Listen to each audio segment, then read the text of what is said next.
साधना अभी तो बेटा अच्छी चल रही है। महाकुंभ कब पधारे आप? महाकुंभ में मुझे आज करीब 1 सवा महीना हो गया। हाँ, गुरुदेव मैं भी 5 तारीख को आ गई यहाँ पे। और भजन साधन कैसा रहा? आनंद आ रहा ना भजन में? ये बड़ा आनंद आ रहा है। मेरे को भी बहुत आनंद आता संतों के दर्शन में। सर्दी खूब पड़ रही है, सर्दी में भजन करने का आनंद ज़्यादा आता है। गुरुदेव भजन कैसे करना चाहिए? भजन का मतलब ये होता है, भजन का मतलब है कि परमात्मा का नाम का उच्चारण करना, ये भजन होता है। साधना का मतलब ये होता है ध्यान। साधना का मतलब ये होता है अपने आप को साधो, संसार को साधो, जहाँ पर भी बैठो उन लोगों को भी साधो। वो है एक साधना। साधना मतलब एक खाली भजन नहीं है। साधना मतलब एक परमात्मा को याद करना नहीं है। साधना का मतलब ये है बुरे कामों से बचना और बुरे कामों से लोगों को बचाना।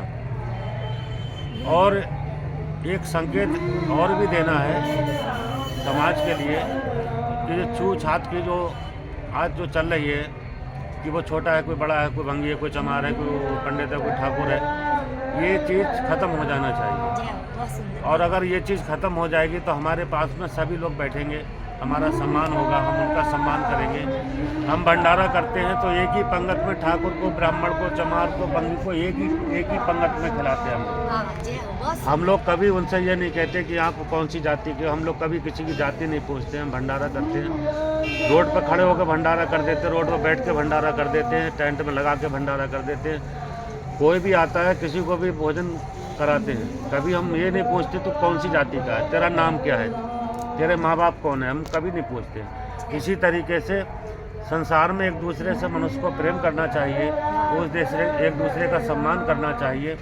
जैसे हम अपने बेटे से प्यार करते हैं, अपनी पत्नी से प्यार करते हैं, वैसे हमें समाज से प्यार करना चाहिए।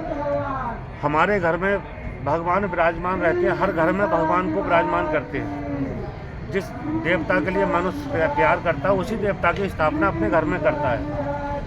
उस देवता के लिए कभी नहीं पूछता भगवान आज आपको क्या चाहिए, लेकिन बेटे से पूछेगा बेटा आप क्या खाओगे, क्या पहनोगे, पत्नी से पूछेगा आपको क्या चाहिए, पिता से पूछेगा आपको क्या चाहिए, माँ से पूछेगा आपको क्या चाहिए।